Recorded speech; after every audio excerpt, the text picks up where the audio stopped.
Muy bien, bueno, empecemos. El día de hoy, entonces ya les comenté que vamos a ver tejido nervioso para su quiz de esta semana que viene. Entonces, para empezar, tenemos que recordar y saber que existen sistemas integradores en nuestro cuerpo y en este caso el sistema nervioso, uno de ellos. Ok, aquí se sigue conectando gente. Bien, el sistema nervioso es uno de ellos, que es un sistema integrador. Es aquel que puede recibir información, procesarla y emitir una respuesta. Y esos sistemas integradores de nuestro cuerpo es el sistema nervioso y el sistema endocrino. Solamente que el sistema nervioso lo hace a través de señales, digamos, eléctricas a partir de un potencial de acción que se desplaza por la membrana de las células, y el sistema endocrino lo va a hacer a través de hormonas, que entonces requieren una síntesis en una célula, ser liberadas al torrente sanguíneo, y luego de que viajan por el torrente sanguíneo llegan a su destino, a su órgano diana, para modificar su función. Por eso, y por eso es que podemos decir que el sistema nervioso, que sigue entrando gente, el sistema nervioso tiene respuestas rápidas y precisas, mientras que el sistema endocrino tiene tiene respuestas que son más lentas y difusas. Por el hecho de que, ok, los dos son sistemas integradores, porque me captan una información, o sea, ellas si captan una información, la procesa y elabora una respuesta, pero lo hace de formas distintas. Bien, entonces el día de hoy nos vamos a enfocar es en el sistema nervioso como un sistema integrador. Bien, cuando dividimos el sistema nervioso, tenemos que mencionar que existe un sistema nervioso central. Voy a buscar el apuntador acá. Cónchale, no me aparece acá el... Ya un momento, me va a salir de la diapositiva. Voy a volver a presentar. Ahora sí.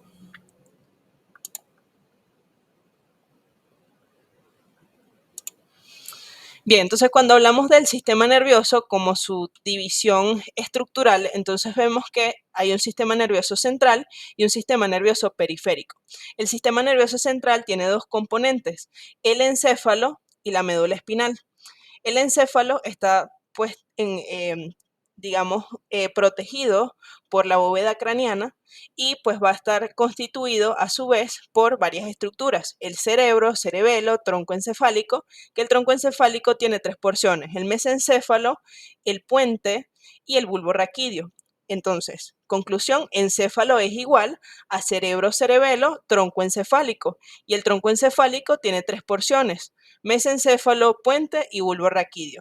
Y al encéfalo, que ya sabemos por qué está constituido, le vamos a sumar la médula espinal. Y todo esto va a constituir al sistema nervioso central, que está tapizado por las meninges y aparte está protegido por estructuras óseas, en este caso la bóveda craneana, o sea, la calota, que sería la que protege al encéfalo, y las vértebras que van a proteger a la médula espinal, que ya la vieron en macro. Pero, ok, aquí sigue entrando gente. Recuerden la asistencia, porfa, que la mandé por el grupo, que es importantísimo que la llenen. Tienen que haber, al final de la clase, tienen que haber 40 personas en la lista, porfa. O los que se conecten. Igual voy a estar pendiente. Bien, entonces el sistema nervioso periférico está constituido por todas esas emergencias de las proyecciones axonales que vienen de la médula espinal, que sería, directamente desde el encéfalo, que serían los nervios craneales, los nervios raquídeos, los ganglios y las terminaciones nerviosas, que son receptores. Entonces, los nervios craneales vienen desde arriba, desde el encéfalo. Los nervios raquídeos vienen desde la médula espinal y los ganglios, el concepto de ganglios son somas neuronales que se encuentran por fuera del sistema nervioso central. Ese es el concepto como tal de un ganglio. Y como ejemplo tienen el ganglio de la raíz dorsal de la médula espinal, que tiene el soma neuronal de la neurona sensitiva, que recibe la información aferente de nuestro cuerpo, y ya lo vamos a ver. Y las terminaciones nerviosas, que son esos receptores que nos permiten captar todo ese tipo de información, bien sea de temperatura, por ejemplo, los corpúsculos o los receptores de Krauss, que es para el frío, los de Ruffini, que es para el calor, Meissner, que es para el tacto, Pacini, que es para la vibración. Todos esos son terminales nerviosas, y también están las terminales nerviosas libres, que son las que se encargan de captar el dolor. Bien, entonces eso como la generalidad. Entonces, el tejido nervioso o el sistema nervioso, ¿cuál va a ser el tejido protagonista? En este caso, el tejido nervioso, obviamente. Pero debemos recordar que cada uno de los tejidos, o en este caso, el tejido nervioso, es un tejido fundamental, que va a complementar los que ya vimos, al muscular, al conectivo, al epitelial. Y bueno, ese tejido nervioso va a estar constituido por células, un espacio intercelular y tejido conectivo. Pero en este caso el tejido conectivo va a tener una disposición bastante particular, porque en el caso del sistema nervioso central, el tejido conectivo lo va a tapizar, no va a estar dentro como tal en el parénquima o digamos inmerso dentro del tejido, en el sistema nervioso central.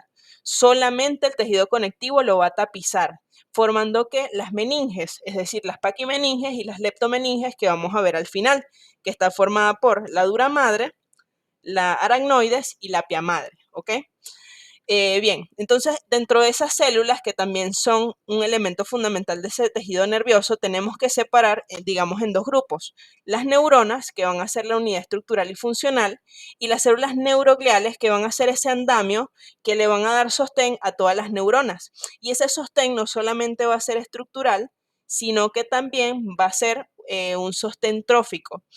Las neuronas tienen un metabolismo, y dentro de ese metabolismo va a haber sustancias de desecho, y debemos tener células que se encarguen de barrer esas sustancias de desecho, toxinas, elementos que ya no necesita la célula, incluso células que se están recambiando, para que entonces no se acumulen en el parénquima. Entonces, recuerden, células, tenemos las neuronas y las células neurogliales. Y importantísimo saberlo para el parcial, pues cuáles son esas células que forman parte del sistema nervioso central y cuáles forman parte del sistema nervioso periférico. Y bueno, algo que no les comenté acá del tejido conectivo es que, ok, en el sistema nervioso central está tapizándolo, formando las meninges, pero en el sistema nervioso periférico sí va a estar directamente en contacto con, en este caso, las proyecciones axonales, formando los haces de fibras nerviosas o los nervios periféricos. Es decir, va a estar como las proyecciones axonales van a estar embebidas en el tejido conectivo, es decir, van a estar rodeadas directamente por tejido conectivo, cosa que no va a pasar en el sistema nervioso central, y eso es importantísimo que lo tengan claro. ¿Por qué? Porque en ese espacio, ya ve que está entrando otra persona. Bien, porque en ese espacio intercelular vamos a tener al neurópilo y los vasos sanguíneos. Entonces, si nosotros vemos acá el neurópilo, es el que está rodeando a las neuronas y a las células neurogliales. Entonces, pudiésemos decir, por lo que ya venimos trabajando de los otros temas, no, lo que me rodea las neuronas o las células es tejido conectivo, obvio, y resulta que aquí en el tejido nervioso es distinto, específicamente en el sistema nervioso central, porque vamos a tener un nuevo concepto que es el de neurópilo, que va a ser como, digamos, el análogo o el mismo, va a tener la misma disposición que el tejido conectivo, pero en este caso en sistema nervioso central van a ser las prolongaciones de las neuronas y de las células gliales que van a formar ese espacio que está o va a ocupar ese espacio intercelular. Entonces, cuando piensen en tejido, en el espacio intercelular, en sistema nervioso central, tienen que pensar en neurópilo y vasos sanguíneos, ¿ok? Entonces, cuando les pregunten, por ejemplo, acá, estructura, la respuesta sería neurópilo. Mencione los elementos que lo constituyen, entonces tienen que decir prolongaciones de las neuronas y de las células gliales. Esa es una pregunta de examen clásica, porque es importante entender que en el sistema nervioso central no vamos a tener tejido conectivo brindándole un sostén estructural a estas células, pero sí lo vamos a tener en sistema nervioso periférico, formando a los paquetes vasculonerviosos. Bien, entonces es importantísimo. El espacio intercelular en el sistema nervioso central va a estar constituido por el neurópilo y los vasos sanguíneos, que incluso aquí podemos ver el vaso, que ese vaso sanguíneo sí va a tener un poquito de tejido conectivo, obviamente, como su lámina propia, porque todo epitelio debajo de él tiene tejido conectivo, pero va a ser muy escaso, es decir, va a ser prácticamente despreciable. Bien, ¿qué otra cosa podemos identificar aquí? Las neuronas, que ya las vamos a ver, que serían las motoneuronas, y las células neurogliales, que las vamos a identificar según su núcleo. Ya eso lo vamos a estudiar en un rato. Y con tinción áurica, que es una tinción especial, vamos a poder verificar que en efecto, ese tejido que está rodeando a las neuronas y a las células neurogliales, pues no son más que las prolongaciones de las neuronas que están entrelazadas entre sí. Bien, solamente que aquí obviamente por hematoxilina y eosina no lo vemos con un aspecto grumoso, pero si teñimos o utilizamos una tinción especial específicamente para ver eso, pues nos vamos a dar cuenta que realmente son prolongaciones de las neuronas que forman al neurópilo. Así que pendiente con eso. ¿Ok? Y bueno, esto para hacerles la comparación de que en el sistema nervioso central no va a haber tejido conectivo, o sea, va a ser muy escaso en relación con los vasos sanguíneos. Y en el sistema nervioso periférico, sí, el tejido conectivo va a estar implicado en la formación de todas esas capas, que es lo mismo que hemos estudiado en tejido muscular, solamente que aquí le vamos a cambiar los nombres. Entonces va a ser endoneuro, perineuro y el epineuro, ¿ok? Que entonces me va a tapar, me va a formar a todos los fascículos nerviosos rodeando a los axones para entonces formar a los paquetes, donde van a estar todas las proyecciones axonales que, bueno, vamos a identificar más adelante. Pero entonces no nos vamos a adelantar a eso para entonces ir por parte. Bien, entonces neurona, unidad estructural y funcional del tejido nervioso. Ya conocemos pues de biología hasta del colegio pues cuáles son las partes de una neurona, las dendritas, que son esas terminales receptoras o esas ramas receptoras que van hacia el soma y llevan la información hasta el soma. En el soma vamos a tener un cono de iniciación que es igualito al gatillo de una pistola, que prácticamente cuando el potencial de acción llega a este cono de iniciación, sale disparado por todo el axón hasta las terminales sinápticas, donde se van a producir cambios bioquímicos y pues se van a liberar neurotransmisores, que son las moléculas que permiten enviar la señal de una célula a otra. Porque recuerden que las sinapsis no solamente se producen entre neuronas, sino que también puede ser una neurona con una placa, con un músculo, que serían las placas neuromusculares, o una neurona con una célula secretora, con una glándula, que promuevan la actividad de esa glándula para que entonces secrete ese producto de secreción. Y bueno, ¿cuál va a ser la función de la neurona en general? Recibir ese estímulo, convertirlo en un impulso eléctrico porque lo recibe en forma de neurotransmisores que estimulan receptores en la membrana. Eso desencadena cascadas de señalización dentro de la célula que se traducen en un impulso eléctrico que viaja por toda la membrana y cuando llega aquí al cono de iniciación sale disparado como una especie de gatillo. Y bueno, a través de las vainas de mielina se va cortando o digamos se acelera el viaje de ese impulso nervioso. ¿Por qué? Porque él va a hacer lo siguiente. Él llega aquí y va a saltar como si fuera una rana, de un nodo de Rambier a un nodo de Rambier. Y de esa manera, por eso es que cuando hay enfermedades desmielinizantes, el, la transmisión de la información es mucho más lenta porque se pierde ese salto de rana que hace el impulso nervioso de un nodo de Rambier a otro nodo de Rambier.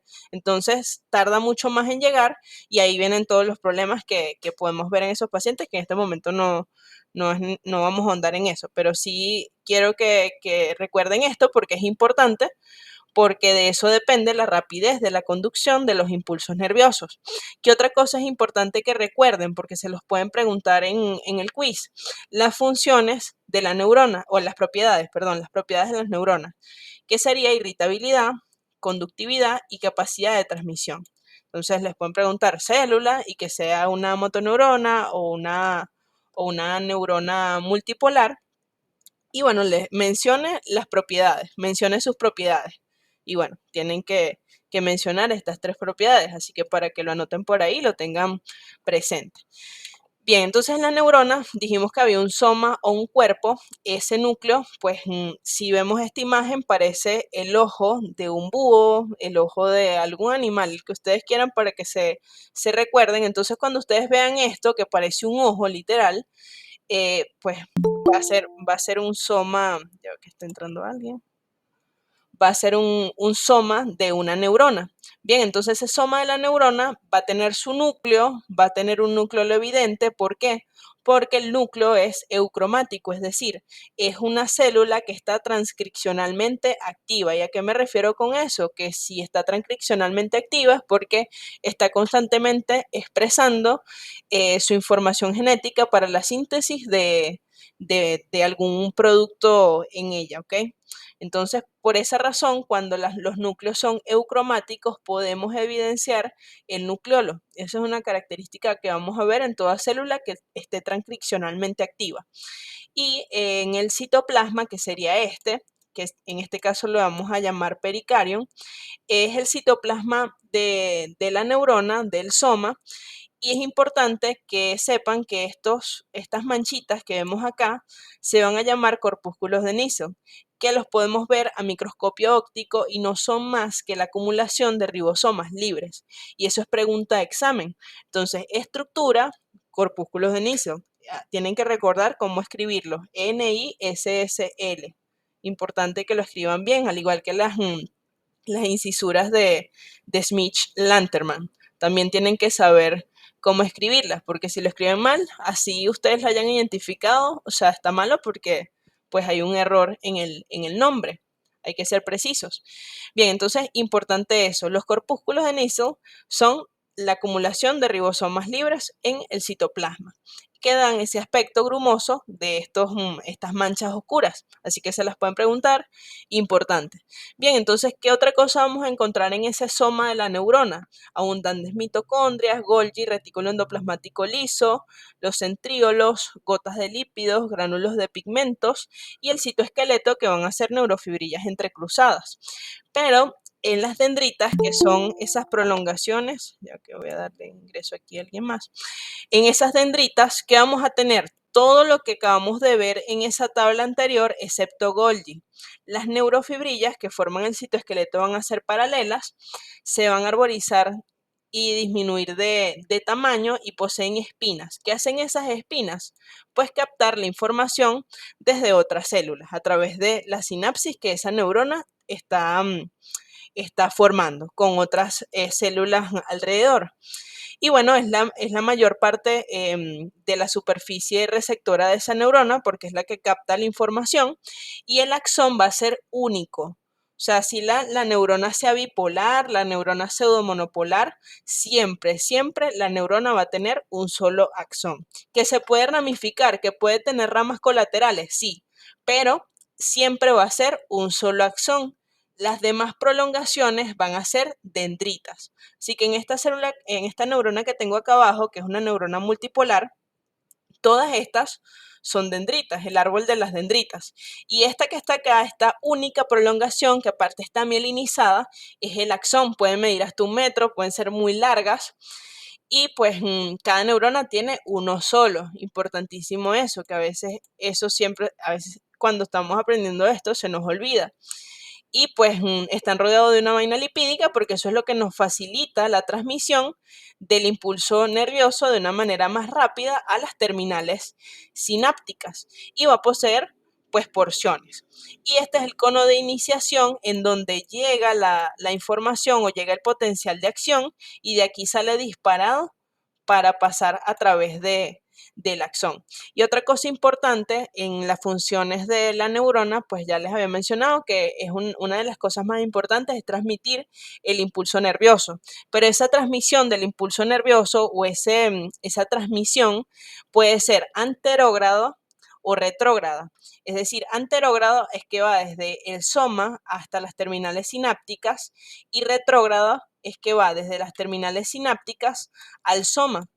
Y eso es muy importante porque es lo que me permite que productos de secreción, o sea, o productos que ha sintetizado esa neurona, puedan llegar aquí a la terminal sináptica para liberarse y estimular a una neurona siguiente o a otra célula con la que ésta haga sinapsis. Y entonces ahí llegamos a este concepto de sinapsis, que es esa conexión que tiene una neurona con otra célula. ¿Por qué? Porque no necesariamente tiene que ser una neurona. Incluso creo que aquí está la imagen. Ok, ahorita vamos a eso. Bien, entonces puede ser una neurona con una célula muscular, una neurona con otra neurona o una neurona con una célula pues, que esté encargada de la secreción de algún producto.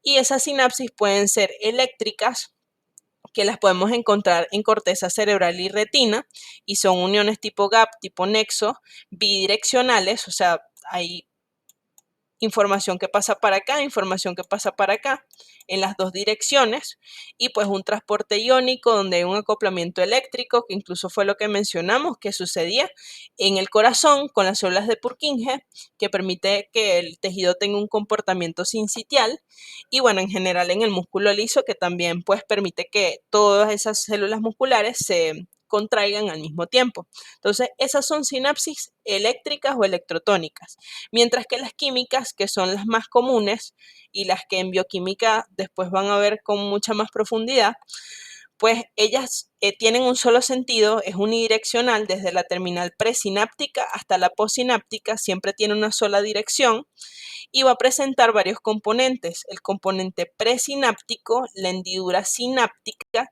y el componente postsináptico. Esto es importante que se lo aprendan porque de ahora en adelante no se los van a dejar de mencionar en las materias. Y pues tienen que saber que, bueno, esta es la parte final de la neurona, ¿no?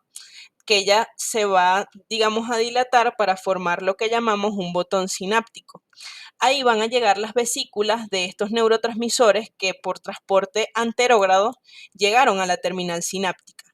Ahí ocurren muchos cambios, entre ellos el aumento de las concentraciones de calcio y hace que esas vesículas se fusionen con la membrana. Obviamente esto es mucho más complejo, pero eso lo van a estudiar es en bioquímica. Entonces vamos a dejarlo de momento sencillo, porque no es algo que les van a evaluar, ¿ok? Ya en bioquímica se encargarán de complicarles la existencia con todo lo que sucede aquí en esta terminal sináptica. Bien, entonces una vez que esa vesícula se fusiona con la membrana, esos neurotransmisores se liberan y quedan ¿en dónde? En la hendidura sináptica. Entonces, en esa hendidura sináptica, digamos que es acetilcolina, ¿no?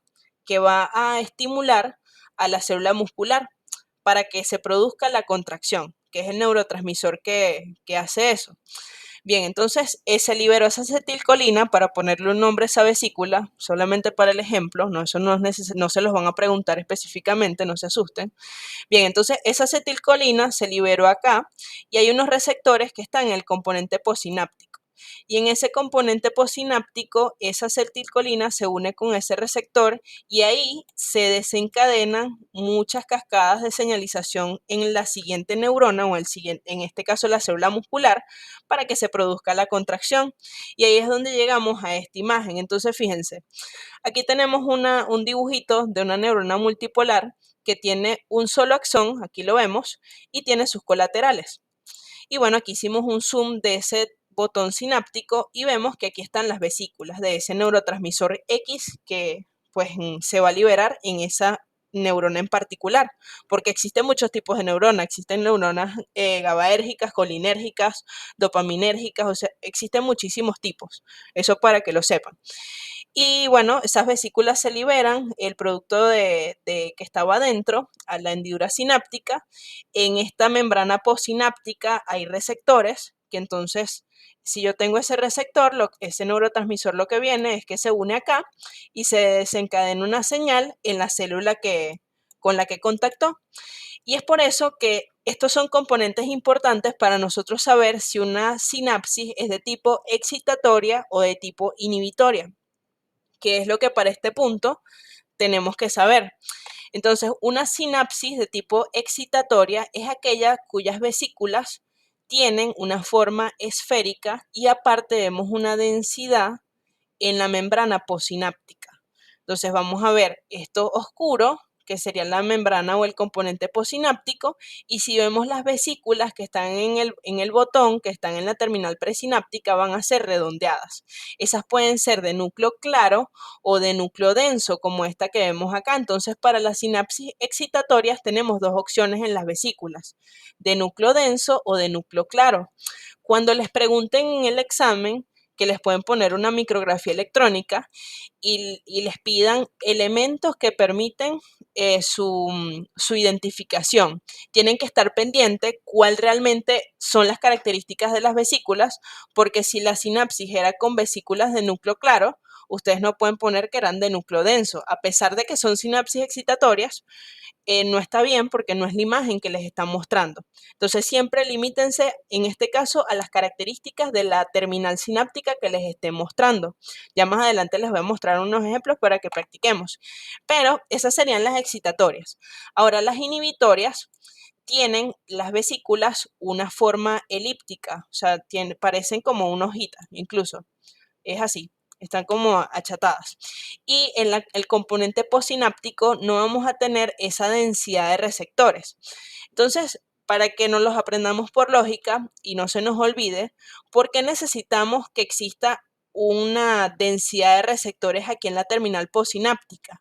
Porque, ¿qué pasa si yo libero? O sea, si para que tenga una respuesta yo necesito tener neurotransmisor junto con su receptor. ¿Qué pasa si yo aquí en la membrana posináptica no tengo receptores, pero sí tengo el neurotransmisor? Nada, o sea, no se va a transmitir la información.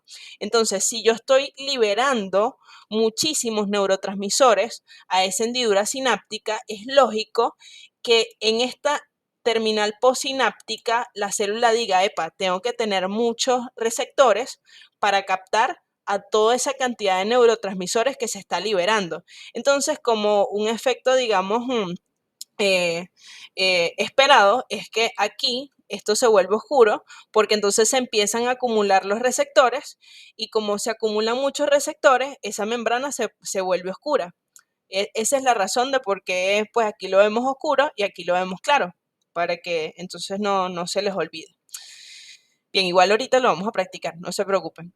Y bueno, en cuanto a la clasificación de las neuronas, según el número de prolongaciones, tenemos la neurona pseudomonopolar, que es la que van a encontrar, por ejemplo, en el ganglio de la raíz dorsal de la médula espinal. Tiene una sola prolongación y que se bifurca en dos ramas, una rama que es periférica y una rama que es central. Y pues el soma, en este caso, va a estar formando el ganglio de la raíz dorsal de la médula espinal, que me parece que en la siguiente diapositiva está y se los muestro mejor. ¿Qué tiene de particular esta neurona? Que el impulso nervioso que viene desde la periferia, por ejemplo, digamos que esta era una neurona que viene desde nuestro brazo, ¿ok? Entonces va a llegar, viene desde el brazo, es una prolongación periférica muy larga, llega hasta cerca de la columna vertebral, forma el ganglio y sigue para entonces contactar con la médula espinal, ¿ok? En las astas posteriores de la médula espinal, porque es una neurona sensitiva. Y bueno, ¿qué pasa con ese impulso nervioso que venía desde la periferia? Pasa directamente a la rama central sin pasar por el soma. ¿Por qué? Porque el soma va a estar rodeado por unas células que se llaman las células satélites que le dan un aislamiento eléctrico al soma. Y es por eso que el impulso nervioso ve al soma, se da cuenta que está aislado y dice, bueno, yo no puedo entrar ahí, voy a seguir por la otra rama. Entonces ignora al soma y sigue a la rama central hasta llegar a la médula espinal, donde hace sinapsis con otra neurona. Entonces, ese es el fundamento de una neurona pseudomonopolar. Ahora, una neurona multipolar es la más común, o sea, es la que vamos a encontrar en muchos sitios y pues tiene múltiples dendritas, o sea, tiene un árbol de dendritas, fíjense que parece una melena de la neurona, parece una peluca, y bueno, tiene una sola prolongación que está mielinizada, que es un axón, que va a terminar y va a tener a las terminales sinápticas en donde se produce lo que vimos en la diapositiva anterior, que sería la sinapsis. ¿Dónde vamos a encontrar esta neurona multipolar? Por ejemplo, en la corteza en la sustancia gris del cerebro la vamos a poder encontrar. Sería uno de los ejemplos. En la neurona bipolar, ¿qué pasa con la neurona bipolar? Que ella tiene dos ramas, que pudiésemos decir, bueno, es que ella tiene dos axones, pero es que en las características de las neuronas ya dijimos que las neuronas siempre, en todo momento, van a tener un solo axón que está mielinizado. Entonces presenta una dendrita, que sería esta que está acá arriba, y un axón. El núcleo va a ser abusado por el hecho de que tiene esas dos prolongaciones. ¿Y dónde vamos a encontrar a esas neuronas? En los ganglios vestibulares, cocleares y el epitelio olfatorio. Entonces, importantísimo. Por ejemplo, les pueden poner una imagen en donde se vean los somas neuronales de una neurona pseudomonopolar. Ya incluso se las voy a mostrar, que está rodeado por células satélite y les pregunten, mencione una ubicación. Y entonces ustedes tienen que tener en mente de estas tres neuronas en dónde las pueden encontrar, uno o dos ejemplos al menos. Bien, y bueno, esto es para que entendamos funcionalmente cómo se transmite la información. Entonces, tenemos claro y les pregunto, a ver si alguien pues lo puede responder. ¿Qué es una información aferente?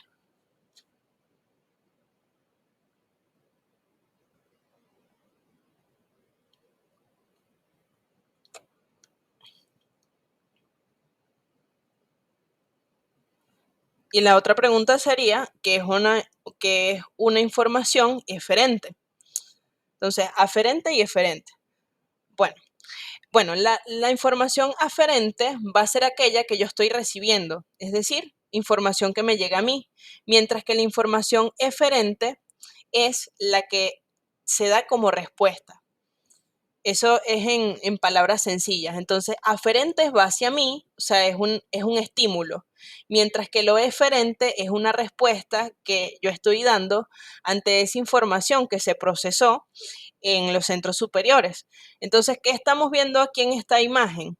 Pues estamos viendo, primero, tenemos las neuronas sensoriales aferentes pseudomonopolares, que ya dijimos que las neuronas pseudomonopolares, el impulso nervioso va a respetar el soma. Por lo tanto, ese soma es el que va a estar formando, por ejemplo, el ganglio dorsal de la médula espinal.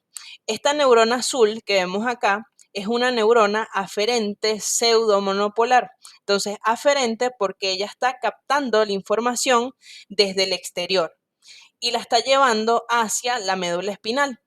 Entonces, ¿con quién hace contacto esa neurona aferente? ¿Con una interneurona o directamente con, con una interneurona que entonces va a llevar la información hacia otras neuronas? O sea, es como una cadena. Pero entonces esa información que se captó desde el exterior va a ir hacia el cerebro. Ahí se procesa. Entonces, por ejemplo, si yo capté, tenía el teléfono en la mano, me llegó un mensaje y vibró, esa información de vibración la capta aquí en los receptores o los corpúsculos de Pacini. El corpúsculo de Pacini llevó la información a la médula espinal, eso subió al cerebro. En el cerebro dijimos, epa, fue que el teléfono vibró, entonces tengo que generar una respuesta. Entonces, cuando genero una respuesta, ¿por qué vía va a ir esa respuesta? Por una vía eferente. Ahí reaccionaron con una carita triste. ¿Fue que no se entendió? Pregunto.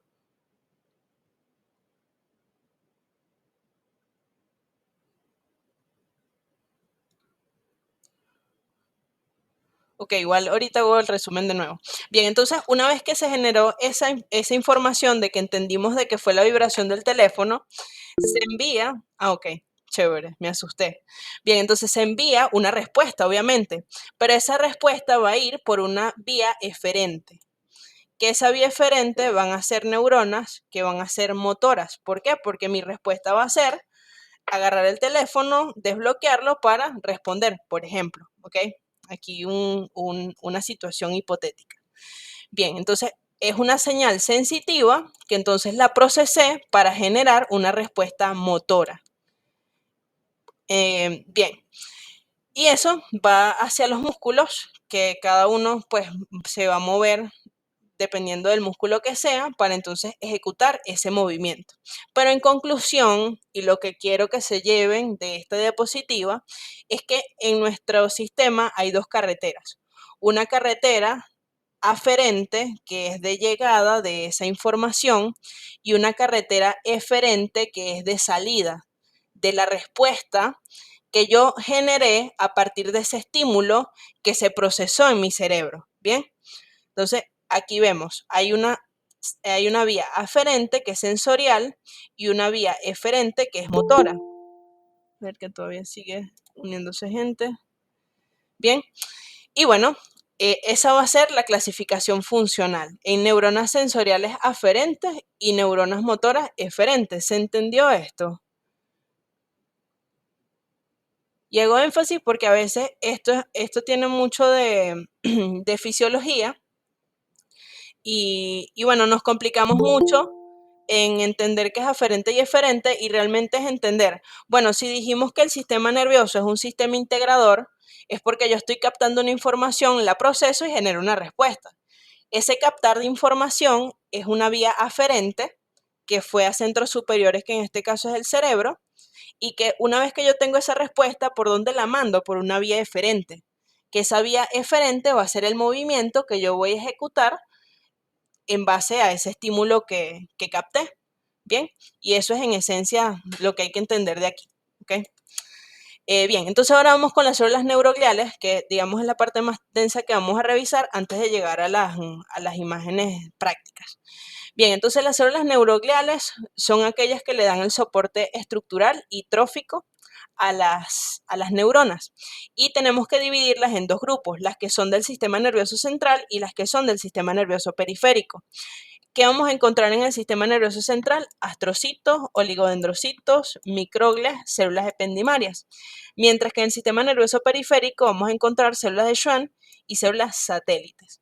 Van a ser más abundantes de las neuronas, pero ellas no participan en la propagación de esos impulsos nerviosos porque ellas lo que son es un andamio para las neuronas y para ayudarlas a eliminar todo eso de sustancias de desecho que quedaron de su metabolismo. Entonces el astrocito, ¿qué quiero que se lleven de estas células? Sobre todo las características del núcleo, porque es realmente lo que se ve a hematoxilina y eosina. Los astrocitos, si utilizamos una tinción especial, vamos a ver que tienen una forma estrellada, porque ellas emiten prolongaciones.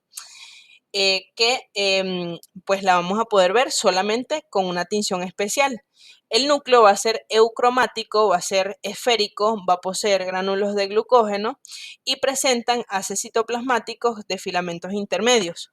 Hay dos tipos, los protoplasmáticos que están en el sistema nervioso central, específicamente en la sustancia gris del sistema nervioso central, y los fibrosos que están en la sustancia blanca. Ahora, ¿cómo nosotros sabemos que estamos en sustancia gris? Porque vemos los somas neuronales, ¿ok? Entonces, los somas neuronales solamente los vamos a ver en la sustancia gris del sistema nervioso. ¿Cómo sabemos nosotros que estamos en sustancia blanca? Porque vemos los axones de las neuronas. Entonces, si nosotros vemos un astrocito que que está en sustancia blanca, eso sería un astrocito fibroso. Y si vemos un astrocito que está en sustancia gris, sería un astrocito protoplasmático, es decir, hay que colocarle el apellido. ¿Qué hacen esos astrocitos? Contribuyen a la formación de la barrera hematoencefálica porque ella va a unirse a través de unos piecitos que los podemos llamar pedicelos o podocitos específicamente, podocitos, que son como unos piecitos, de ahí el nombre, que ellos se van a unir específicamente en los nodos de Rambier, en donde no está mielinizado el axón, ahí ellos se unen para entonces terminar de proteger a las neuronas y bueno, forman la barrera hematoencefálica. ¿Cuáles son las funciones de los astrocitos? Se la tienen que saber. Puedes repetir cómo saber si estamos en sustancia gris o blanca. Estamos en sustancia gris cuando vemos somas neuronales y estamos en sustancia blanca cuando vemos axones. O, pues, por lo contrario, cuando no vemos los somas neuronales. Entonces, donde vean somas neuronales, sustancia gris. Donde no vean somas neuronales, sustancia blanca. ¿Qué hacen estos astrocitos? Pues ya les había mencionado que ayudan a formar la barrera hematoencefálica Ellos también pues liberan glucosa a partir de una reserva mínima de glucógeno que tienen, porque recuerden que el tejido nervioso o el cerebro depende de la glucosa. Entonces, por eso es que es tan importante que se manejen niveles constantes de glucosa en sangre. Proporcionan recubrimiento del axón en los nodos de Ranvier, por esto que les comento que justamente sus piecitos, incluso aquí en esta imagen, que yo no sé por qué no le he cambiado, pero bueno, pues siempre hago esa acotación de que en esta imagen los piecitos del astrocito realmente están mal ubicados, porque ellos deberían estar acá en los nodos de Ranvier, porque es en el punto en donde el axón está descubierto y bueno, esos piecitos lo que hacen es que se unen y forman eh, pues a forma de protección, ¿no? Ellos también participan en el tejido cicatrizal cuando se daña el sistema nervioso central, que bueno, van a ver que, o bueno, dentro de una de las características de las neuronas es que ellas tienen poca capacidad regenerativa. Entonces, ¿qué pasa cuando hay un ACV, un accidente cerebrovascular? Ese tejido que se murió, en lugar de ser sustituido por otras neuronas, otras células neurogliales, va a ser sustituido por pues tejido cicatrizal que no tiene ninguna función de las que vamos a ver en este momento. Entonces es un tejido que quedó prácticamente afuncional. Y cuando se dañan muchas áreas de nuestro cerebro, por eso es que la persona pierde, por ejemplo, el habla, pierde la capacidad de moverse o pierde las sensaciones, porque ese tejido ya no funciona. Los astrocitos también pues eliminan iones y remanentes del metabolismo de las neuronas y bueno, pues esos astrocitos pueden contactar o con vasos sanguíneos o con la pia madre o con los cuerpos de las neuronas. Entonces, por ejemplo, aquí con una tinción especial podemos ver cómo ella está en contacto con un vaso sanguíneo. Ahora, los oligodendrocitos, igualmente hay dos tipos, los satélites y los interfasciculares. Esto es importantísimo también porque cuando les pregunten, ustedes tienen que decir oligodendrocito interfascicular, oligodendrocito satélite. Van a ser más pequeños que los astrocitos, van a presentar también prolongaciones, pero en menor número, pero lo que nos va a interesar en este caso es el núcleo, que va a ser esférico u oval, pero heterocromático. Es decir, en el astrocito era esférico, pero es eucromático. O sea, lo vemos clarito. Mientras que el oligodendrocito también es esférico, pero se ve oscuro. O sea, lo vamos a ver con una tinción mucho más intensa. En este caso, en estas imágenes, son oligodendrocitos interfasciculares. ¿Por qué? Porque están formando unas hileras alrededor de los axones, mientras que los oligodendrocitos satélites están en relación con los somas neuronales. Entonces, si vemos somas neuronales y vemos que es un núcleo oscuro, heterocromático, esférico, estaríamos hablando de un oligodendrocito satélite, mientras que estos que estamos viendo acá son oligodendrocitos interfasciculares, porque están en relación con los axones. Bien, ¿qué hacen los oligodendrocitos en el sistema nervioso central? Participan en la mielinización de los axones. ¿Y cuál es la función de la vaina de mielina? El aislamiento para que entonces el impulso nervioso se transmita de una manera más rápida. Entonces, fíjense cómo un mismo oligodendrocito puede emitir muchas prolongaciones para formar varias vainas de mielina, cosa que no va a suceder en sistema nervioso periférico, en donde la célula de Schwann es una por vaina de mielina. Así que bueno, aquí lo más interesante es eso, pues que el oligodendrocito, un solo oligodendrocito tiene la capacidad de mielinizar múltiples axones bien a través de sus prolongaciones, que entonces esa vaina de mielina en este caso simplemente es que esa prolongación rodea al axón. Ahora, la microglia van a ser células pequeñas, pero en este caso el núcleo va a ser aplanado o incluso triangular, heterocromático. Entonces, fíjense, astrocito, esférico, eucromático. Oligodendrocito esférico heterocromático. Microglia aplanado o triangular heterocromático. Así que importantísimo tomar en cuenta la forma y el color.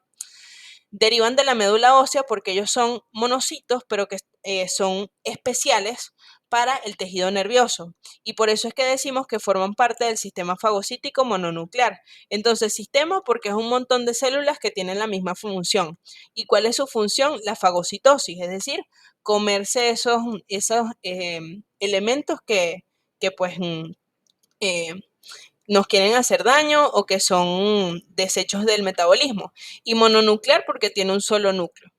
Eso para que no para que se recuerden como por lógica el nombre. ¿Cuál va a ser la función de la microglia? Eliminar desechos y estructuras dañadas del sistema nervioso central, actuar como fagocitos y células presentadoras de antígenos y secretar citoquinas. Y bueno, ahora vamos a practicar un poco con esta imagen. Entonces yo les voy a ir señalando y me van a contestar en el chat qué les estoy señalando. Entonces, pendiente de lo que yo les dije, en qué les hice énfasis, en que tenemos que mirar forma del núcleo y el color. ¿Y qué otra cosa les pueden preguntar de estas células? La función. Mencionen su función principal. Entonces, empecemos. Les voy a poner aquí esta flecha y les voy a poner la letra A. Incluso voy a tratar de utilizar otro color. Entonces, ¿qué sería eso el que les acabo de señalar acá con la letra A?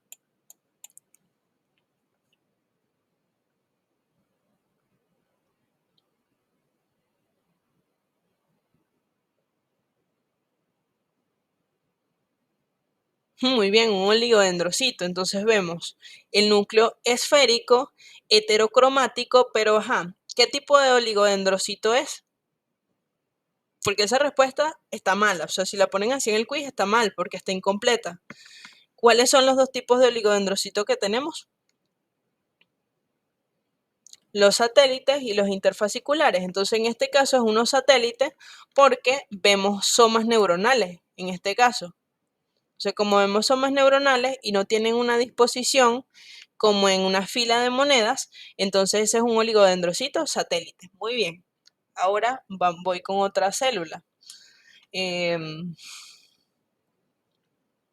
Aquí. B.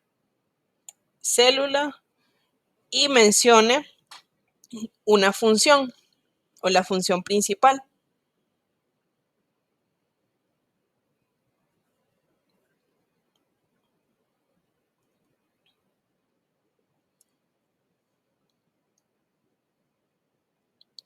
Falta gente en la asistencia, porfa, anótense en el grupo.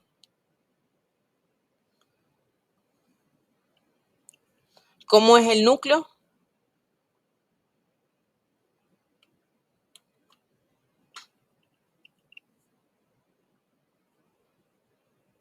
Sería una microglia, muy bien. Y se encarga de la fagocitosis o la eliminación de desechos del sistema o estructuras dañadas del sistema nervioso central. ¿Ok? Bien. Y bueno, recuerden que ella forma parte del sistema fagocítico mononuclear. Ahora voy con otra. C. Célula y función. Que realmente lo más importante es eso.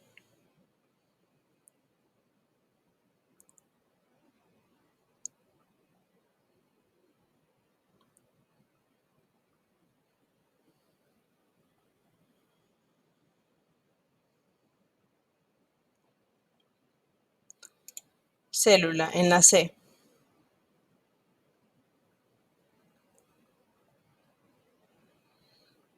¿Cómo es la forma del núcleo?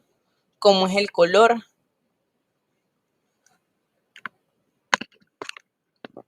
Es un astrocito, ¿ok? ¿Y un astrocito qué?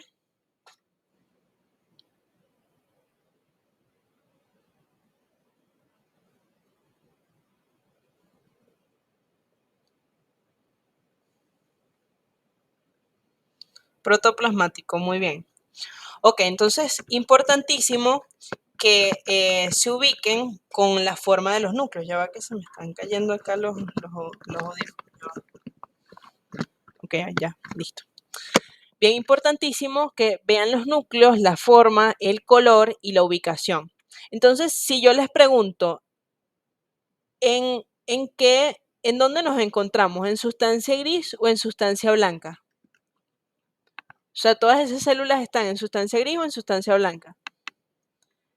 En sustancia gris, muy bien. ¿Por qué? Porque vemos somas neuronales. Entonces, todo el campo sería la sustancia gris, en este caso de la médula espinal, también porque estamos viendo aquí el corte, que les puse aquí la chuleta, aquí arriba. Estamos viendo el corte de la médula espinal en donde estamos viendo un pedacito de la sustancia gris. Muy bien, entonces voy a identificarles más cosas aquí en esta imagen. Por ejemplo, acá hay otra microglia, esta sería otra microglia. Esto también son astrocitos, astrocitos. Ahora, si yo les pregunto acá, en donde está este círculo, célula, ¿cómo la responderían? Porque sabemos que es una neurona, pero ¿cómo respondemos esa neurona? Multipolar, muy bien, o motoneurona, también podemos responder. Neurona multipolar o motoneurona, ¿ok? Les recomiendo más que coloquen neurona multipolar, ¿ok? Porque motoneurona es como más específico. Ellos lo decían, pero siempre la primera opción para responder es neurona multipolar, porque es la clasificación morfológica de esa célula. Muy bien. Ok, ¿qué otra célula acá? Estos son oligodendrocitos también. Oligodendrocitos. Satélites, oligodendrocitos, oligodendrocito, astrocito. Este pareciera ser un vaso sanguíneo, pero está como medio difuso ahí. Ahora, si yo pregunto acá, estructura.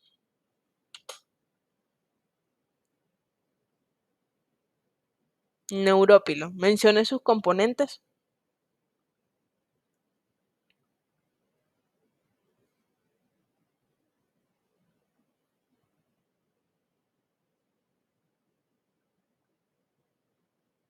¿Cuáles son los componentes del neurópilo?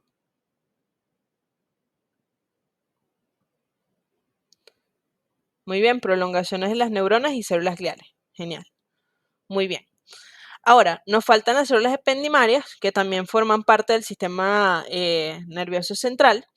Y bueno, son células epiteliales cilíndricas bajas, entonces como tienen un origen epitelial, ellas van a ser avasculares, revisten los ventrículos cerebrales y el conducto del epéndimo. ¿Cuál es el conducto del epéndimo? Este huequito que está aquí en medio de la médula espinal. Ese es el conducto del epéndimo. Por ahí baja el líquido cefalorraquídeo hasta alcanzar la cola de caballo que hay en la médula espinal al final, y cuando ese líquido cefalorraquídeo, que se va recambiando unas 4 o 5 veces por día, pierde sus propiedades, por alguna razón, él asciende y pues a nivel de las granulaciones aracnoideas se reabsorbe para ir al sistema venoso. Recuerden que el líquido cefalorraquídeo no es más que un ultrafiltrado del plasma. Y bueno, importante que se recuerden de estas ubicaciones porque se las pueden preguntar. Entonces, ventrículos cerebrales y el conducto del epéndimo o conducto central de la médula espinal. Los dos nombres son válidos. Tienen mitocondrias y haces de filamentos intermedios. Presentan cilios en algunas localizaciones para ayudar a movilizar ese líquido cefalorraquídeo y tienen prolongaciones celulares.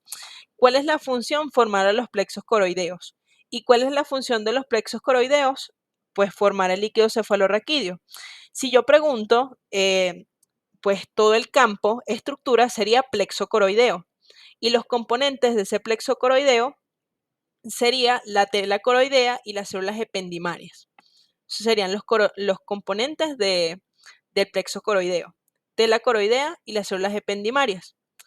Ella está en íntima relación con vasos sanguíneos. ¿Por qué? Porque si se está formando líquido cefalorraquídeo y el líquido cefalorraquídeo es un ultrafiltrado del plasma, pues lo más lógico es que yo tenga cerca un vaso sanguíneo de donde pueda tomar ese plasma para filtrarlo. Entonces, por eso, pues es normal encontrar debajo del plexo coroideo un vaso sanguíneo, ¿ok? Porque de ahí es que se va a agarrar los elementos que necesitamos para formar el líquido cefalorraquídeo.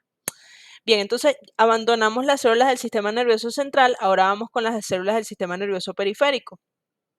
Aquí encontramos a la célula de Schwann, que es la que se encarga de la mielinización de los axones a nivel periférico. Es decir, que en sistema nervioso central es el oligodendrocito, que un solo oligodendrocito puede mielinizar a muchos axones.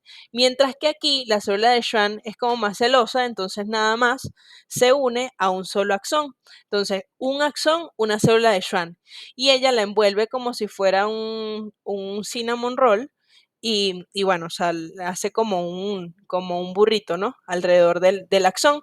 Pero en esa envoltura que hace, ella va a formar, digamos que unas líneas que ya vamos a ver, que van a verse a microscopía electrónica oscuras o blancas.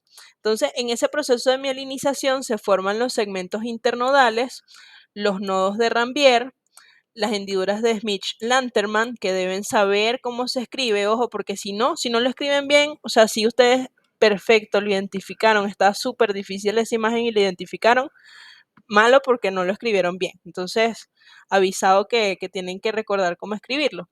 La línea densa mayor y la línea intraperíodo, que son las líneas que les menciono que vamos a ver ahorita en micrografía electrónica.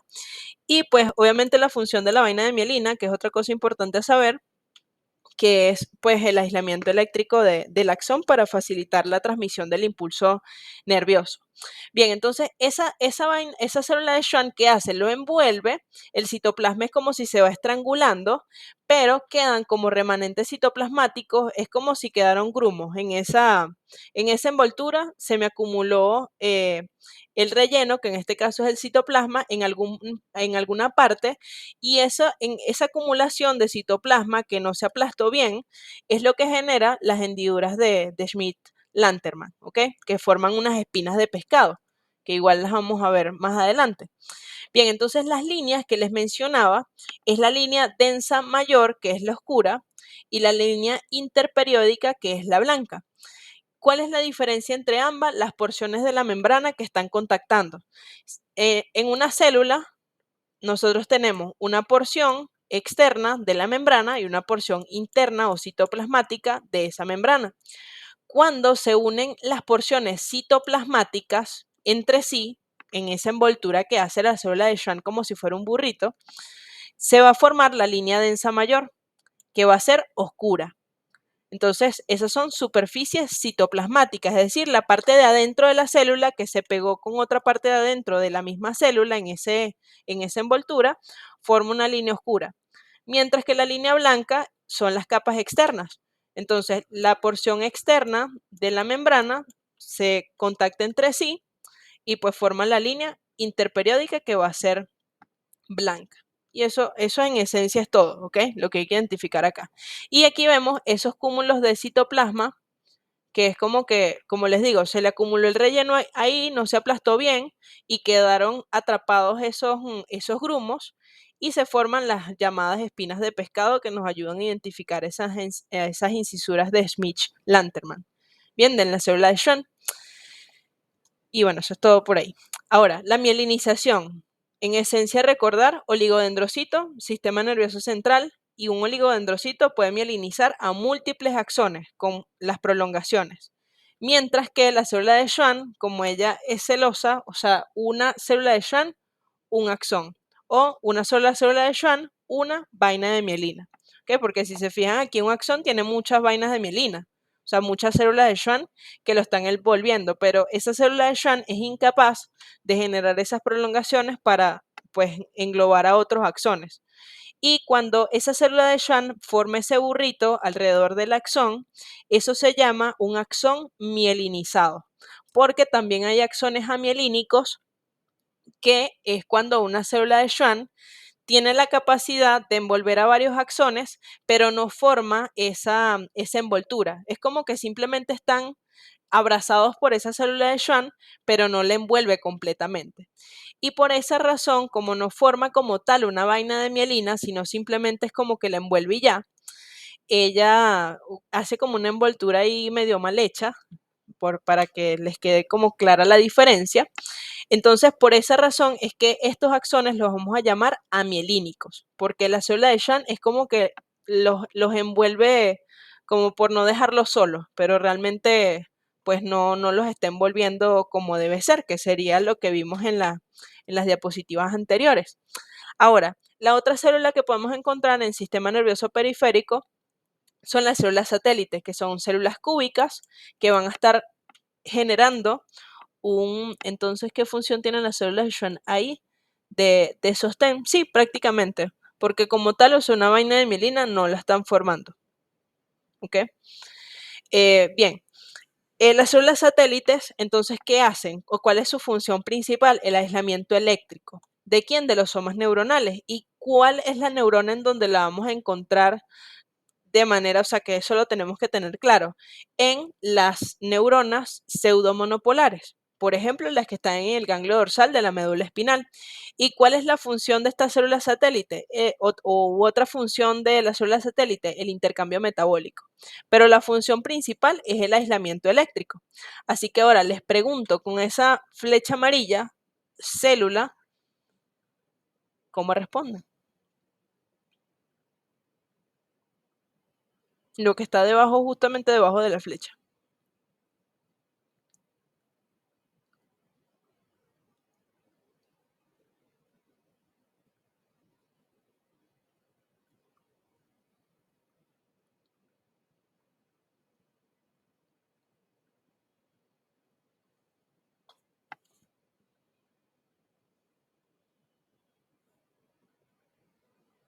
No todos a la vez, porfa.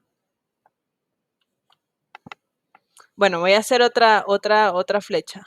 Voy a ponerla acá, la negra. Ahí. Célula. Célula satélite. Muy bien. ¿Cuál es la función?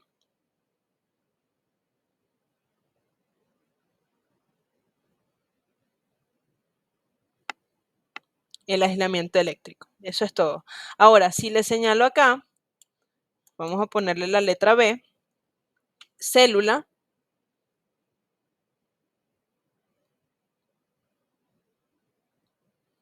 Neurona pseudomonopolar. Muy bien. Mencione una ubicación.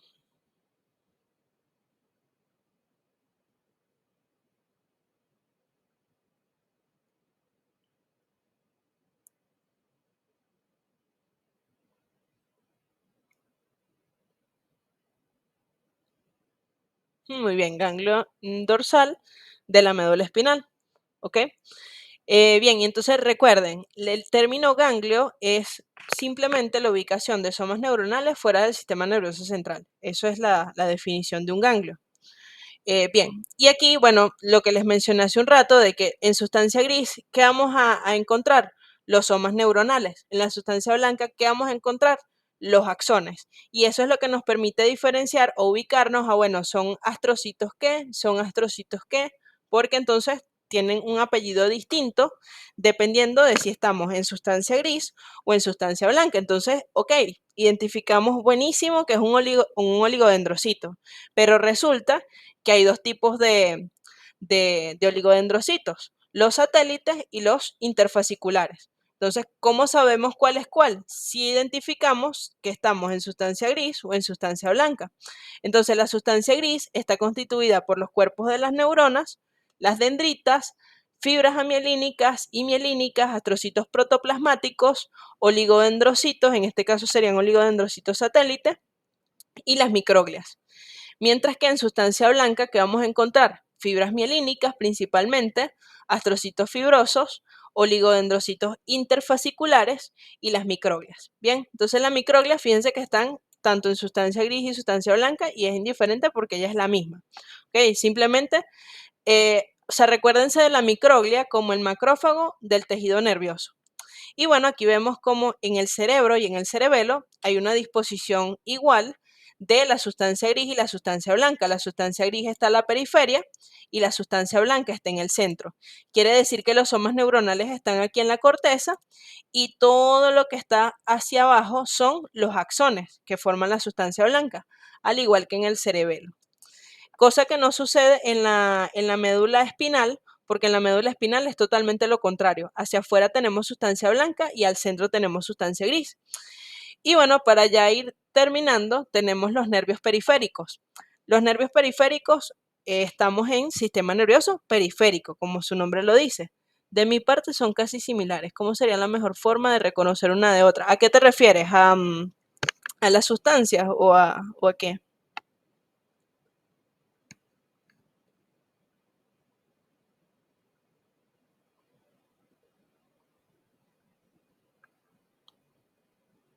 a las células satélite.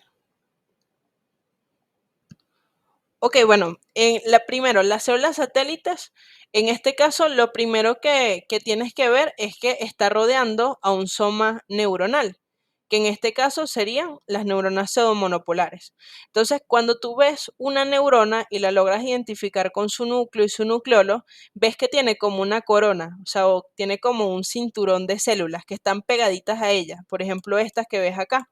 Entonces, todas estas que están a la periferia de la neurona pseudomonopolar van a ser las células satélite. Y lo que está hacia el centro, que ves en el centro de las células satélites, va a ser la neurona, en este caso pseudomonopolar. Exacto, va a ser tal cual como un epitelio, ¿ok? Pero ya sabemos que son las células satélites, que van a rodear a los somas neuronales. Y bien, entonces aquí que vamos a ver, entonces epineuro, que es el que está más hacia la periferia, el perineuro, perdón, ya va, perdón, ok. Entonces, perineuro, que estaría acá formando los haces o los fascículos neuronales, y el endoneuro. Entonces, en el epineuro tenemos tejido conectivo denso y regular. En el perineuro, tejido conectivo denso y regular también, pero le añadimos las células perineurales. ¿Y qué están formando o qué está formando ese perineuro? A los fascículos nerviosos, o está rodeando a un paquete de fibras axonales. ¿Y qué hay en el endoneuro? Tejido conectivo laxo. Tal cual, si nos recordamos lo de muscular, no sabemos lo de nervioso, solamente que le cambiamos el apellido a neuro, porque estamos en tejido nervioso. Así que es lo mismo. Aquí tenemos el perineuro, donde si lo preguntan como estructura sería perineuro. Y si lo preguntan como célula, y obviamente le señalan algunos de los nuclecitos que tienen acá, serían células perineurales. ¿Y qué hace el perineuro? Forma los fascículos nerviosos, ¿ok? Forma los fascículos nerviosos, ¿ok? O rodea a un montón de axones que están unidos formando un fascículo. Bien, aquí están las incisuras de Smith-Lanterman, deben saber identificarlas, parecen una espina de pescado y recuerden que es acúmulo de citoplasma. Cuando esa célula de Schwann envuelve para formar la vaina de mielina. ¿Qué les pueden preguntar acá? Pues les pueden preguntar, aquí en el puntito del centro sería axón como estructura. Si les preguntan justamente en el borde, sería neurilema. Si les preguntan en estos núcleos, voy a cambiar de color porque no se ve muy bien aquí el negro. Si les preguntan en estos núcleos, serían las células de Schwann. Si les preguntan en los espacios que están entre las células, sería endoneuro, que es tejido conectivo laxo. Y bueno, eso es lo que les pueden preguntar acá. Los ganglios, en este caso, ¿cuál va a ser el ganglio más importante que le pueden pedir que identifiquen? El ganglio intramural, que está en la vejiga. Entonces, ¿cuál es la particularidad del ganglio intramural? Que carece de cápsula. Entonces, los ganglios por lo general tienen cápsulas y trabéculas, excepto los intramurales que no tienen cápsula, o sea, no están organizados por ese tejido conectivo denso irregular. Obviamente van a tener fibras nerviosas y tienen somas que están rodeados por células satélite. Quiere decir que también en estas neuronas vamos a poder identificar células satélite. Bien, entonces aquí tenemos las neuronas multipolares parasimpáticas, porque si me lo preguntan acá como célula sería neurona multipolar parasimpática de un ganglio intramural. Esa sería la forma de responder completamente. ¿Qué pueden preguntar de ella en la teoría? ¿De qué estructura te refieres a qué te refieres? Para ir a la diapositiva. Porque creo que había destiempo el mensaje. Em, bueno, de las incisuras de Mitch Lanterman,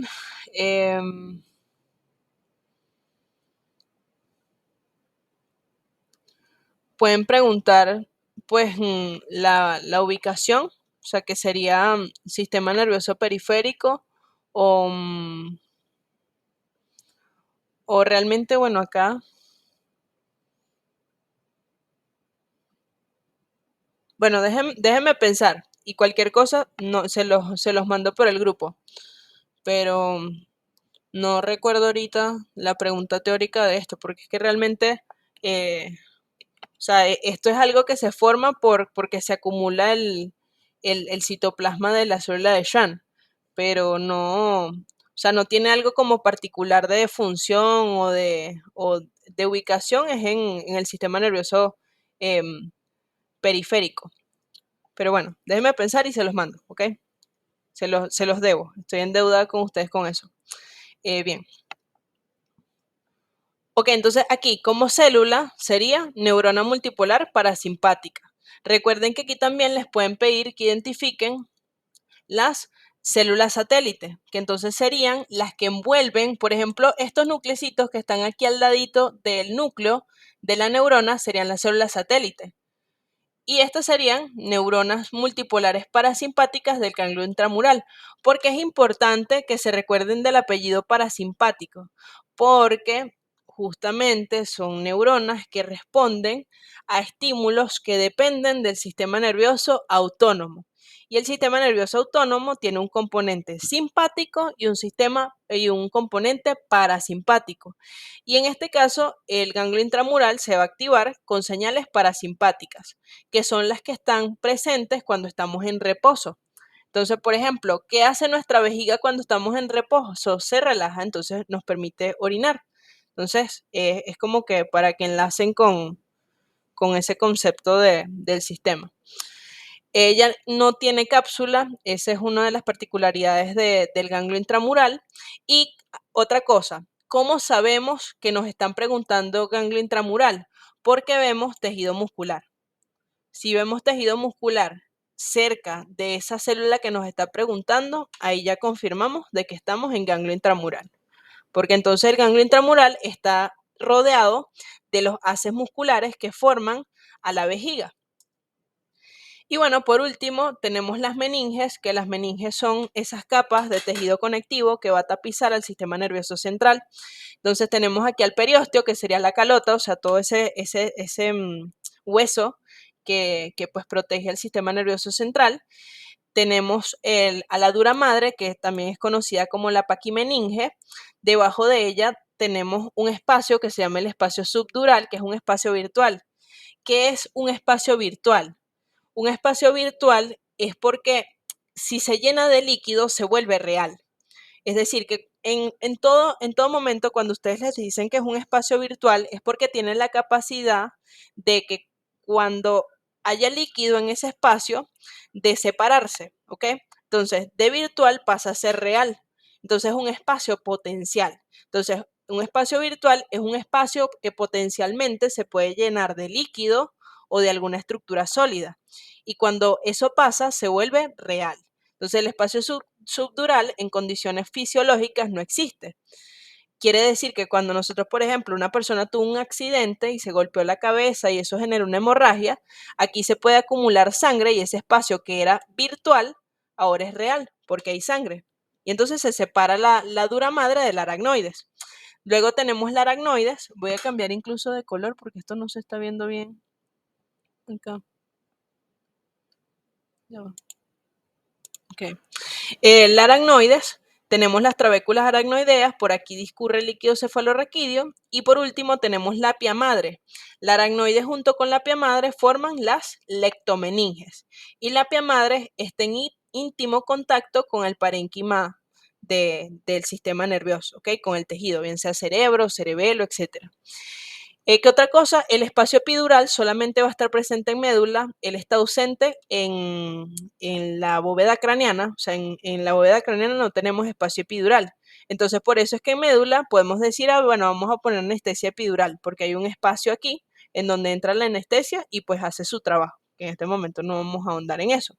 ¿Qué les pueden preguntar?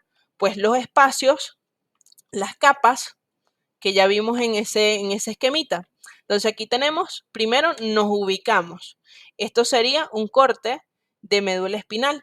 Entonces, de adentro hacia afuera, ¿qué tenemos? Pía madre, el espacio subaracnoideo, la aracnoides, el espacio subdural, la dura madre y el espacio epidural. ¿Por qué? Porque estamos en un corte de médula espinal. Entonces, por eso es que hay que saber si estamos en médula espinal o estamos en cerebro, porque en cerebro no tenemos espacio epidural. Entonces, pendiente aquí. ¿De qué está constituida la dura madre? De tejido conectivo denso y regular, que incluso es la que va a formar la hoz del cerebro, la hoz del cerebelo, la tienda de la hipófisis. O sea, la dura madre es la que va a formar los tabiques que me separan las diferentes estructuras del sistema nervioso central. Y bueno, los espacios. Ya ahorita les voy a mostrar otra imagen. Y las terminaciones nerviosas, en este caso las dos que van a identificar, son los corpúsculos de Pacini y los de Meissner. Meissner siempre son células horizontales que se ubican como una especie de paquete justamente en las papilas conectivas. Es decir, en esas evaginaciones del tejido conectivo en relación con el epitelio, ahí se forman las papilas conectivas. Y justamente ahí es donde vamos a encontrar los corpúsculos de Meissner, cuya función principal es captar los estímulos de tacto, mientras que Pacini, él se ubica a nivel de la hipodermis, es decir, va a estar muy profundo y parecen unas capas de una cebolla, ¿ok? Es como si vieran una cebolla, tiene una dendrita central rodeada por todo este montón de capas que hace que parezca una cebolla. Y la función principal, entonces les aseguro que se lo aprenden como una cebolla y en el examen se van a acordar. Bien, entonces, ¿cuál va a ser la función de ese corpúsculo de Pacini? Va a ser captar las vibraciones. Obviamente tenemos otros receptores como el de Krauss, el de Merkel, que es para presiones, el de Ruffini, que es para calor, Krauss, que es para frío, pero ellos no se ven a microscopía óptica en hematoxilina y eosina. Entonces, por eso, pues vamos a identificar solamente Pacini y Meissner. Y bueno, no se les olvide porque se los van a volver a preguntar en piel. Entonces, bueno, vamos ahora a empezar con la práctica para que con esto terminemos y bueno, ya puedan ser libres para descansar o seguir estudiando. Bien, entonces empecemos. Ok, les voy a dar 30 segundos y los vamos a ir discutiendo de una vez.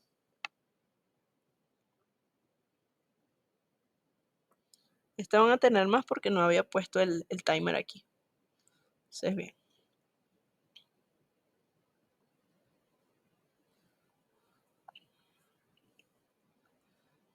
Entonces, cuando yo les diga tiempo, mandan el mensaje. Pueden escribirlo ahí en el chat y yo estoy pendiente aquí.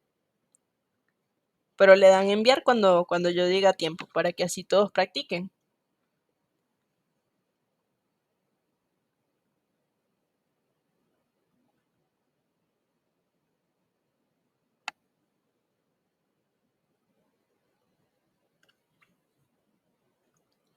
Ok, tiempo.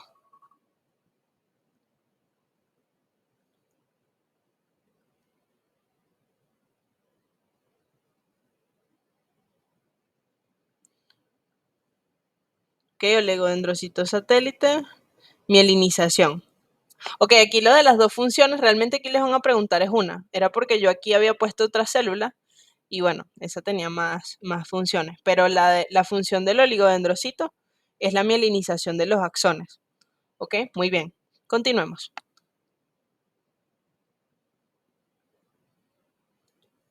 Y es un oligodendrocito satélite. Muy bien, porque estamos en sustancia gris, porque vemos los somas neuronales.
Ok, discúlpenme muchachos, que aquí se había desconectado esto y bueno, menos mal que me di cuenta.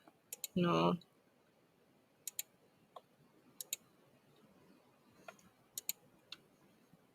voy a empezar a compartir de nuevo mi pantalla.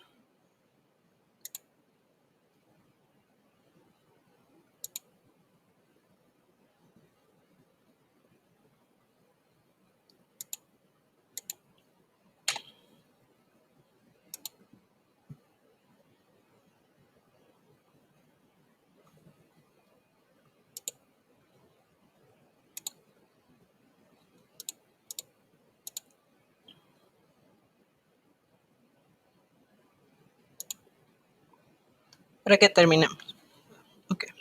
Bien, entonces esta ya habían pensado su respuesta, ¿no?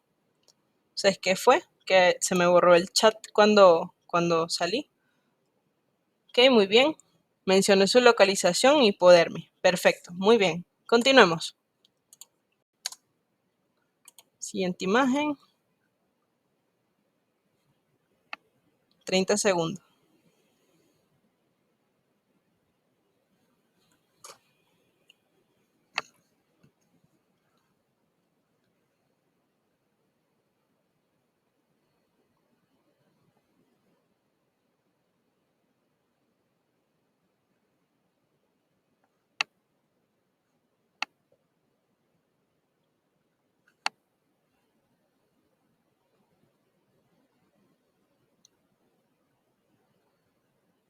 Ok, tiempo.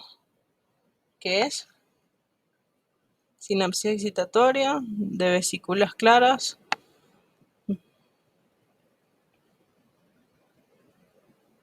De núcleo claro, ok, vesículas de núcleo claro, muy bien. Entonces son vesículas esféricas, son además de núcleo claro, y vemos un engrosamiento del componente posináptico, ok. Entonces esas son las características que nos permiten identificar.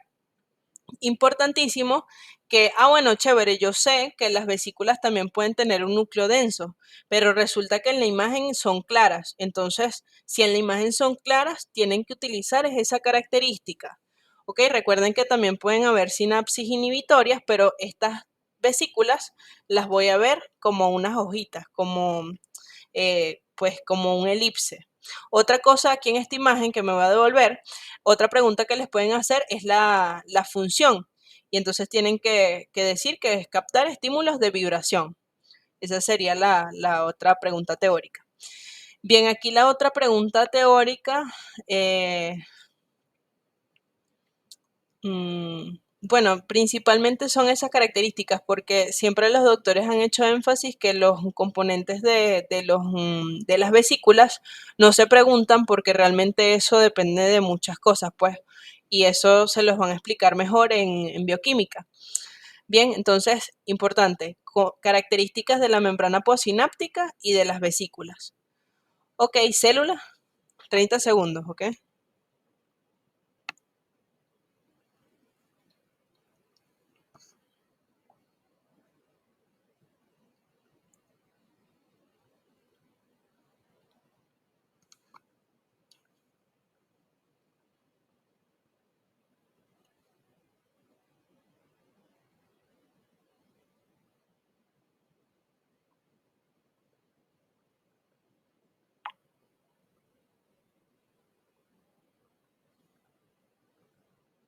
A tiempo.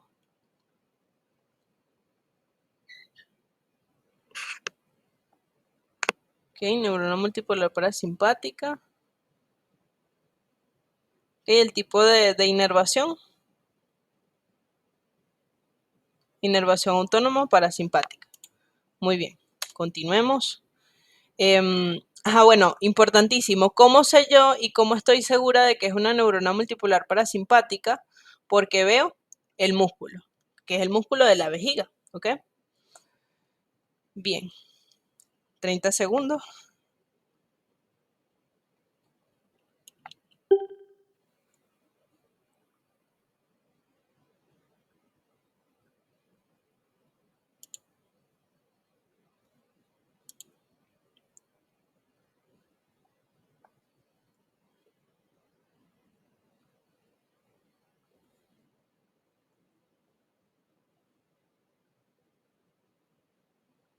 Ok, tiempo. Corpúsculos de Nissl, ribosomas libres. Muy bien. Genial. Continuemos. 30 segundos.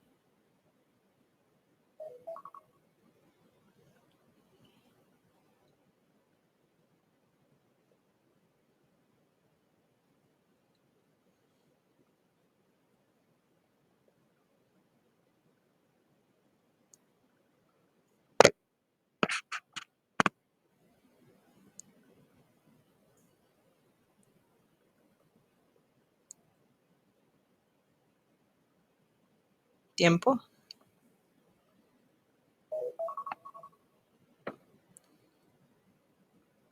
Corpúsculo de Meissner, captar estímulos del tacto. Ok, muy bien. Perfecto. 30 segundos.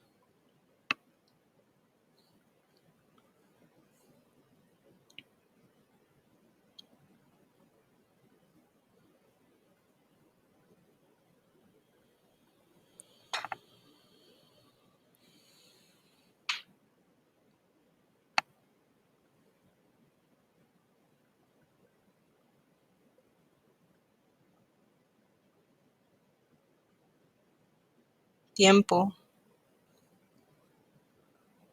Neurópilo. Genial. Muy bien. Ok, tiempo. E incluso les dejé una pista. Porque de verdad la imagen está fea, pues.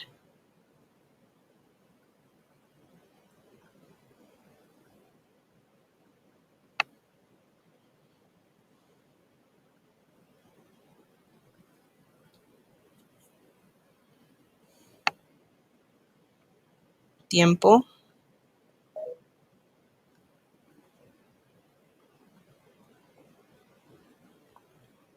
Hacerle ependimaria, pero eso de médula espinal está muy general. Ok, ventrículos cerebrales y conducto ependimario, muy bien. O conducto central de la médula espinal. Entonces eso de médula espinal está muy general, tienen que ser específicos. Ventrículos cerebrales y conducto central de la médula espinal o conducto ependimario. ¿Ok? Que por esa razón es que se llama conducto ependimario, porque están las células ependimarias. ¿Ok? Tiempo. Empecemos con esta.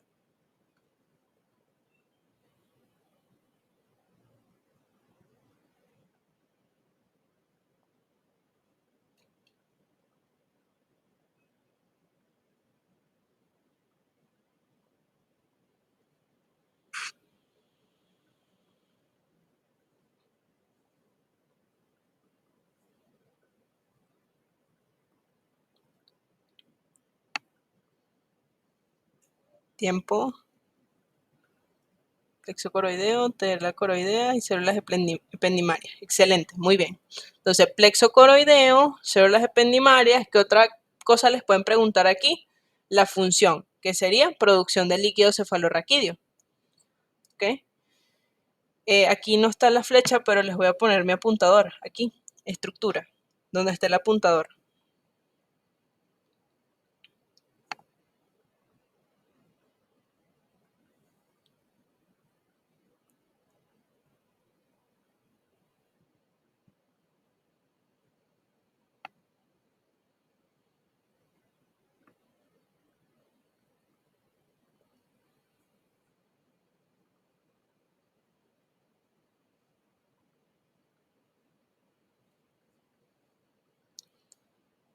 Tiempo.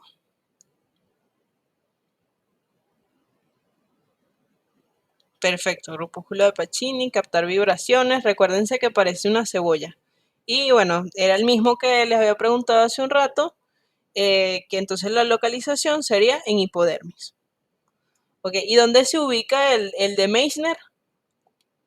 Si les preguntan.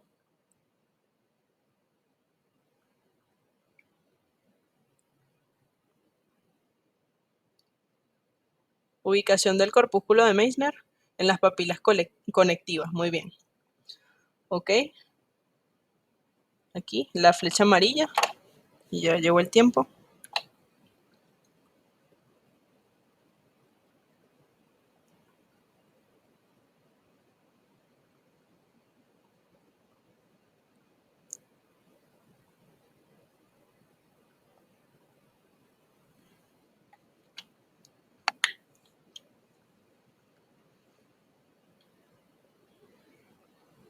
Tiempo.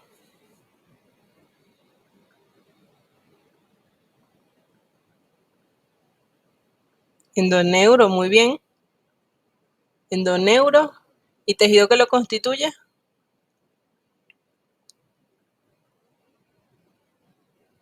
Tejido conectivo laxo. Ok, entonces ahora me podrán preguntar, ¿y por qué ahí no es un axón?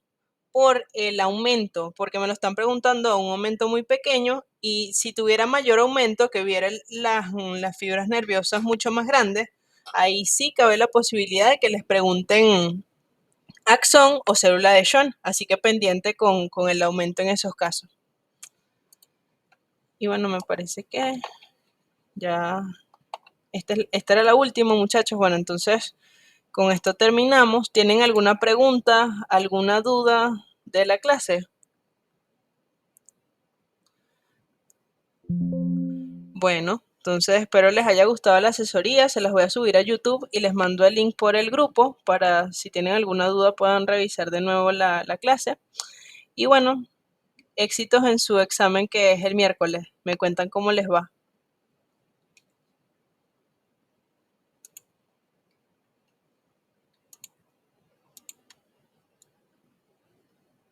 Chao. Me cuentan cómo les va.